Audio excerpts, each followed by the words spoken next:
The Happy Museum est un musée qui est une sorte d'étude de cas par rapport à l'analyse de son frère qui est économiste du bonheur et qui analyse ce que rapporte en chiffres un individu, l'impact d'un produit ou d'un service. Et la question qu'il se pose, c'est quel objet peut provoquer le bonheur et le bien aux gens dans un rapport toujours de consommation. Et donc l'artiste se place ici en regard critique de ce rapport un petit peu à l'évaluation monétaire d'objets qui n'ont justement pas forcément de valeur de bien-être à première vue.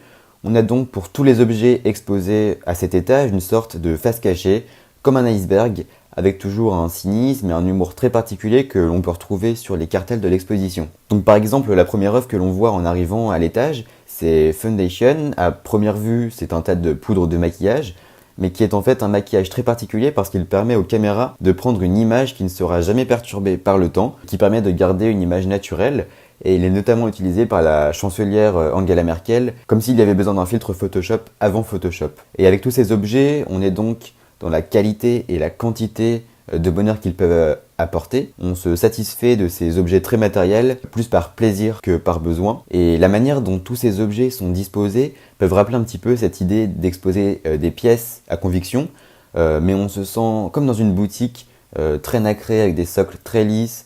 Tout est blanc et rappelle d'ailleurs un petit peu le mouvement du White Cube, où il y a une neutralité du contexte dans lequel les œuvres sont exposées. Et donc à première vue, en arrivant dans ce Happy Museum, on peut voir des objets disposés très proprement sur du blanc, mais justement la face cachée assez monstrueuse de ces objets arrive quand on s'approche ou lorsqu'on s'attarde sur les cartels. Et donc tous ces objets exposés ici sont un peu les leitmotifs de l'artiste, comme son laboratoire de recherche. Donc par exemple, là, la maison d'Anne Frank, il voulait déjà la reproduire in situ dans le bâtiment. La poudre de Merkel, l'artiste en fait des grands monochromes dans sa galerie à Londres. Et donc ensuite, dans ce Happy Museum, il s'ensuit des tétines Mercedes qu'on peut acheter en Allemagne pour laisser aux enfants de 2 ans des souvenirs mécaniques qui feront que 30 ans plus tard, ils en achèteront mécaniquement une justement. Et donc tout semble complètement absurde, mais pourtant ces objets existent et semblent avoir une utilité, comme par exemple ces chars israéliens vendus à Tel Aviv, qu'il est possible de redessiner, ou bien cette maison d'Anne Frank dont on parlait à l'instant,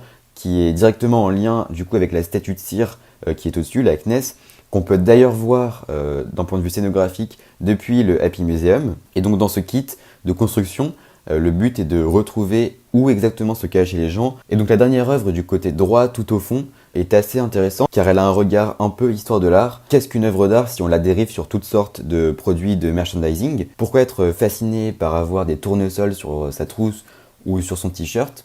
Et donc là on voit vraiment la commercialisation de l'art. On achète un ticket pour rentrer dans l'expo, puis en sortant il y a la boutique avec des produits manufacturés de designers influents. À Beaubourg par exemple, on retrouve cet esprit où dans la galerie du 4e étage, la boutique est avant la sortie et donc obligatoire. C'est notamment ce que j'avais pu constater dans mon précédent commentaire d'exposition sur France Vest. Donc là encore, on a un regard très moqueur de la part de l'artiste. Et donc à nouveau, dans la progression vers les œuvres suivantes de l'étage, il y a une sorte de rotation autour de la plateforme au centre qui nous laisse entrevoir Anne Frank et qui nous amène directement sur Outfittery. Donc pour cette œuvre, l'artiste est vraiment adapté à l'espace du bâtiment car il y avait une vitrine et il a donc décidé d'y représenter un look qu'il avait commandé à une entreprise qui propose en fait un package de tenues pour se sentir bien dans sa peau en tant que jeune et dynamique. Et la marque ici semble comme nous généraliser en tant que clone, abasourdi par ce flux constant d'infos et de tendances. Et donc pour son Happy Museum, Fujiwara veut vraiment placer ses œuvres en fonction du contexte dans lequel il expose. Donc là par exemple pour son exposition à Paris à la Fayette Anticipation, il met une image assez percutante pour les Français, donc c'est-à-dire du pain, un pain qui vient de Guédéon où il y a une association qui a décidé de reconstituer un château tout comme au Moyen-Âge. Et ils ont fait ça avec le pain à l'ancienne et Simon Fujiwara semble avoir inclus cette œuvre comme pour faire plaisir aux Français.